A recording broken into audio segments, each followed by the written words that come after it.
بسم الله الرحمن الرحیم. پاراګراف کې مو درس ویلې سب ډایلاګ لانچر کې میرټ انډنټ پاپ. ګوري میرټ انډنټ کله چې تاسو کتاب لیکي کنه اخر په دې شکل کتاب جوړیږي کنه جوړیږي. اوس چې دا لیکل تا د دغه ځای څخه شروع کړی وي دغه ځای څخه او د کتاب په دې ځای کې تاسو ټیبلر ولګئ دا لیکل به بیا څنګه بیا ښکاري. نو میرټ انډنټ په کار دا دی چې د ورقې دې خواته او دې خواته یو شان فاصله پاتې شي. ځکه دغه ورقه که مثلا دا ورقې اوس سټیپلر شوي که بېلې بېلې اوسي د دې ورقې دا برخه او د دې ورقې دا برخه ګورې دلته تاریخ دی دلته موضوع د دې ورقې ان سایډ او د دې ورقې آوټ سایډ سره څنګه کېږي سټیپلر کېږي. نو ځکه باید دوه طرف څنګه اوسي یو شان اوسي. همداسې دی کتاب کې هم که نه وینئ ګورې د یو ورقې ان سایډ د بلې ورقې د آوټ سایډ سره څنګه کېږي سټیپلر کېږي. یعنې که مثلا دا خو د ان سایډ دی د آوټ سایډ دی خو د دې ورقې لپاره د دې ورقې لپاره ان سایډ دا دی آوټ سایډ دا دی. صحیح شو. نو دا د یو ورقې ان سایډ د بلې آوټ سایډ سره سټیپلر کېږي. باید دواړو طرف ته په مساوي ډول څنګه وي فاصله وي. اوس موږ میرټ انډنټ فعالو. نو میرټ انډنټ چې فعال کړو نو ان سایډ او آوټ سایډ دواړه څنګه شي یو شان شي. اوس زه ورته یم چې بس داسې کار وکړو ان سایډ نن 0.4 په اندازه څنګه که فاصله ورکړه آوټ سایډ نن 0.5 په اندازه فاصله ورکړه او دا اوکې که وګورئ دواړو طرف نه څنګه شو راټول شو. سبا چې څومره لیکل وشي که نه څومره ډېر لیکل نو تاسو چې هغه د یو کتاب په بڼه چاپوئ هېڅ ستونزه به ونه لري. ګورئ اوس که دا ځای سټیپلر کړي او که دا ځای دواړه سټیپلر دی که څه مشکل نه پیدا کړي. نو دې ته ډېر توجه کوئ. دا اگر که چې کله تاسو کتاب پرنټ کوئ موږ تاسو خو مثلا مطبعې ته یو لیکل مطبعې والا دا مراعات کوي. سمه ده پوه شئ. بله خبر دلته موږ سره د میرټ انډنټ نه غیر چې دی سپیسینګ دی. ګورئ سپیسینګ زه زیاتومه مثلا سپیس مې څنګه کړه دېرش پیټي خو بیفور دی چېرته دی بیفور دی مخکې. اوس دا وکړي که وګوره څه فرق راغی پکې هېڅ فرق نه. ته به دا سلیکټ کړې صحیح شو. دا به دومره راغی کوم چې یو ورقه راته پخېږي. اوس وګورئ زه راځمه دې ځای ته په سپیسینګ کې ورته یم چې بیفور ما ته راکړه څومره مثلا 2 پیټي 2 پیټي په اندازه یو د بل څخه څنګه شو ګورئ بیفور خو مخکې سپیس څنګه شو زیات شو او آفټر. یعنې خلاصه دغه ځای کې چې موږ تاسو په دې ځای کې وو په کوم لاین سپیسینګ کې مو بیفور آفټر وویلې هماغه خبره ده. ریموف کې دا د ریموف شو آفټر سپیسینګ او بیفور سپیسینګ. صحیح شو. نو دلته فقط ډېر کم موږ ورکولی شو دې ځای کې څومره چې ستا خوښه وي هغه اندازه ته سپیس ورکولی شي. لاینونو ترمنځ لاین سپیسینګ موږ ویلی وو که نه محمد طالبه لاین سپیسینګ موږ تاسو وویل تر څو پورې موږ لاین سپیسینګ ورکولی شو دې ځای کې که د ریو نه ډېر ضرورت وي بیا به دې ډایلاګ لانچر ته راشئ.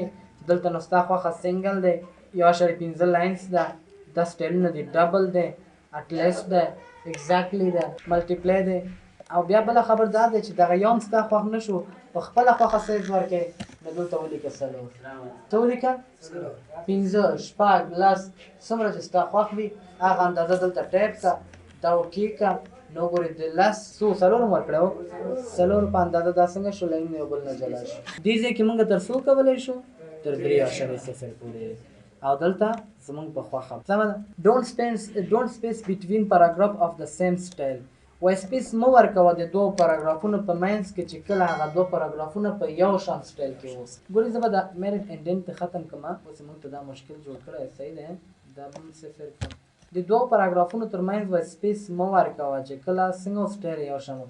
مثلا زه راځم ورته وایم مثلا څو پاراګرافه دي ټول ما سره 3 دغه دوه مې سلیکټ کړل دا مې بولډ کړ دې کلر مې چینج کړ ایټالیک مې کړ سایز 18 دی دا مې واخیسته مثلا 14 مې کړ. سمه ده. او بل دې کې مې څه تغیرات راوستل مثلا د دې فانټ مې څنګه کړ چینج کړ دې ته مې دا یو فانټ نو دا دواړه څنګه شو سیم شو.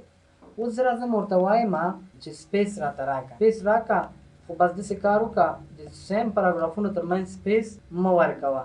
نو زه ورته یم بیفور ما ته سپیس راکړه څومره مثلا 14 پیټ خو ډونټ ایډ سپیس مه اضافه کوه سپیس د دوو یو شان پاراګرافونو په منځ کې دا اوکې که. نو ګورې آفټر دلته دومره په هغه راکړه سپیس خو د دې دواړو ترمنځ دا هم په یو سیم سټایل کې ونیوه. ګورې که مثلا زه راشم خپل لیکل شروع کړم په داسې کار به وکړم سلیکټ کوم به نه او ورته به وایم چې ډونټ سپیس کنټرول ای سره ټول سلیکټ کړه دې نه ټک مار لرې کړه دا اوکې کړه د ټولو ترمنځ سپیس زیات شو که نه صحیح دی. او بس دا ځل ورته وایم چې داسې کار وکړم دی هم چې یو شان پاراګرافونو د هغې ترمنځ سپیس مه ورکوه. اوکې که ګورې دا دواړه نږدې شول خو افټر څنګه که سپیس واخیسته دا درې واړه یو شکل کې نیسي که نه. نو بس داسې کار به وکړو ما چې ویږي خدای پاک دا به سلیکټ کړم دې ټولو ته به ورکړم یو سټایل هیډینګ نمبر 2 صحیح شو. هیډینګ نمبر 2 سره څنګه شو لري شو یعنې دا سټایل یو شان نیوه. اوس به زه ورته وایم چې بس داسې کار وکړه پاراګراف ته چې راغلی ډونټ سپیس مه ورکوه صحیح شو. سپیس مه ورکوه کومو ته مثلا بیفو افټر ته څومره سپیس ورکوه 90 خو چې یو شان و هغې ته منځه مه ورکوه. ګورئ دلته سپیس زیات کړه خو دې دواړو تر منځ سپیس تاسې وینئ نشته دی. اوس صحیح شو. مخکې دا درې واړه یو سټایل کې نیوه هیډینګ سره دا مشکل څنګه شو حل شو. ټایپس باندې خبره کوو چې ټایپ څه شی دی. ګورئ ورونو ټایپ پېژنئ دلته چې زه ټایپ ووهم نو نیم انچ ما سره دا زما کرسر چې دی جمپ وکړي یو لیکم ټایپ 2 ټایپ 3 ټایپ 3 ټایپ 4 ټایپ 5 نیم انچ څنګه کې ټایپ جمپ. اوس خبره دا ده زه وایم نه چې په یو ځل ټایپ وهلو سره څونه جمپ دې وکړي ستا په خوښه 15 انچ. نو 15 انچ جمپ چې ته په دې کې نو ته به راشې کوم ځای ته پاراګراف ته ټایپس ته به راشي دلته به د 0.5 په ځای ورته ولیکې څونه 15 او دلته ډیفالټ ټایپ سټاپس هغه دی دا اوکې که. اوس دلته لیکم ا چې ټایپ ووهم نو دا د 15 ته راغی که نه صحیح شو. ما قضای کې دی که نه او دلته لیکم بي صحیح شو. انټر سی نه ټایپ. نو په دې طریقه ته د ټایپ دا خیز چې دی دا سکوپ چې دی دا څنګه کولی شي زیاتولی شي برابرولی شي. نو بیا ټایپس ته راځم ورته دا خو ډېر دی هماغه 0.5 صحیح و دا دی 0.5 خو زما داسې په کار دی زه لیکم دلته ا ټایپ چې ووهم نو دا باید لاړ شي په کوم ځای ودرېږي په دریو باندې دا سیټ شي. بیا ټایپ وهم باید په کوم ځای سیټ شي په شپږو باندې. خو که یو ځل درې کوم بیا نو بیا دویم ځل بیا ټایپ ته اړتیا ده. یا مثلا که ډېر مې پکاري یو ځل دې په 2 ودرېږي یو ځل دې په 4 یو ځل دې په شپږو. که مختلف پکاري په 2 په 15 په شپږو دا به څنګه کوي دا به داسې کار وکړي ته را به شي پاراګراف ته چې راغلی ټایپس باندې به کلیک کړي ورته به ووایي چې ټایپس سټاپ پوزیشن ټایپ دې په کوم پوزیشن باندې ودرېږي په کوم موقعیت دې ودرېږي. زه ورته وایم لومړي ځل لپاره چې ټایپ مې ووهه په 2 دې ودرېږي نو سیټ کړه. دویم ځل لپاره مې چې ټایپ ووهه نو په 4 باندې دې سیټ شي ستا خوښه. درېیم کولی شي ښه درېیم ځل مې چې ټایپ ووهه نو دا دې کوم ځای ته راسي شپږو ته دا دې په دې سیټ شي او دا اوکې کړه. اول ځل ا اوس ټایپ وهم لیکم بي ټایپ وهم لیکم سی ټایپ وهم اول ځل کوم ځای ته راغی 2 ته دویم ځل 4 ته درېیم ځل شپږو ته. نو دا څومره ښایسته ته اوس دا لیکل کولی شي. که دا دې نه وای زده بیا به دې داسې کړه ای یا به د ټایپ و یا به د سپیس دا څومره وخت کې رسېږي. دا اسانه ده که ټایم ډېر اسانه. نو په دغه طریقه تاسو کولی شئ دومره سپیس مې ورکړې ده وګورئ تاسو څنګه وکړئ سیټینګ یې کوئ نو ستاسو خوښه هر حروف چې لیکي داسې کولی شئ منظم سمه ده. نو دا موږ سره ټایپ. اوس په دې کې یو خبره بله ده زه ورته یم راشه ټایپس ته په ټایپس کې داسې کار وکړه دا شته ټول واخله څنګه که کلیر آل یې که ټول ډیلیټ کړه له سر نه بیا څنګه کوم سیټینګ. دا ځل ورته وایم چې کله مې په ماته په 4 باندې سیټ شه خو لیکل د منځ نه شروع کړه سنټر نه اوکې کړه. ګورې زه چې کله ټایپ ووهم او لیکل شروع کوم نو لیکل سنټر نه شروع کېږي څه لیکل اخوا ځي څه دېخوا صحیح دی که نه قاري صاحب سنټر نه.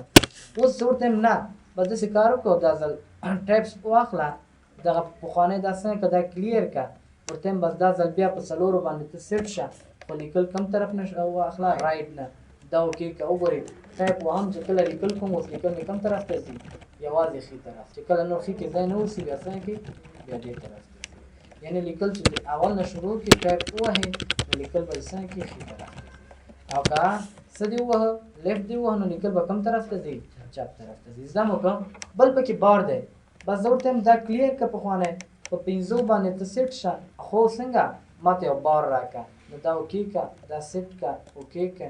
اوس وګورئ ورونو چې کله زه ټایپ وهم مثلا ټایپ وهم داسې کته کېږي نو په 15 باندې ماته یو کرښه راکړي یو بار راکړي دې ته څه ویلی شي بار ویلی شي. که دا ټول زه ډیلیټ کړم مثلا دلته لیکم ا ټایپ پورې دا اړه نه لري. اوس دا بار چې مثلا ته راځې لیکل کې خپله دا بار څنګه کېږي په 15 باندې راکش کوي نو دا موږ سره څه باره. او دینه اخواته په ټیپس کې مونږ مثلا ډیسیمل د څه لپاره لرو اشاریه عددونه چې اشاریه د کوم طرف ته لاړ شي صحیح شو هم دا لیفټ اخلم لیفټ نارمل دی اوس ورته بس داسې کار وکړه ته ماته په 4.3 باندې سیټ شه 4.3 باندې سیټ شه خو څه وکړو دغسې ډاټ ډاټ راته راکړه دا اوکې اوس زه دلته ټیپ وهم نو ماته څنګه راکړي ډاټس راکړي څومره ښایسته تاسو لیدلي یا ورق یې په همدغه شکل باندې جوړوي ځای شو ټول همداسې ډاټس دي اوس تاسو خوښه دغسې ډاټس اخلئ لانداره ورقه جوړه سه پرنټ یې کړه خلاص صحیح دی پاراګراف ته راځم په دې کې ټایپس اخلم تاسو د دغه خط نه غیر دریو کې هم داسې سټایل هم لري او مکمل یو خط هم لري دا خو نقطې وي او داسې پوره خط هم تاسو کولی شئ واخلئ او که یو هم نه اخلئ نه نو دا موږ سره ټایپس وموپېژنده پوه شئ په کارکردګي ښه ټایپس نه وروسته څه لرو ډیفالټ لرو ډیفالټ همغه پرونۍ خبره ده لاین ان پیج بریک په دې باندې به انشاءالله څه وخت خبرې کوو کوم ځای کې پیج لی آوټ کې په لاین ان پیج بریک دلته مونږ لرو ښه دا د پیج کالم او دلته بل ځای کې هم شته دی نو دا به دې ځای کې انشاءالله وایو دا د بریک پیج صحیح شو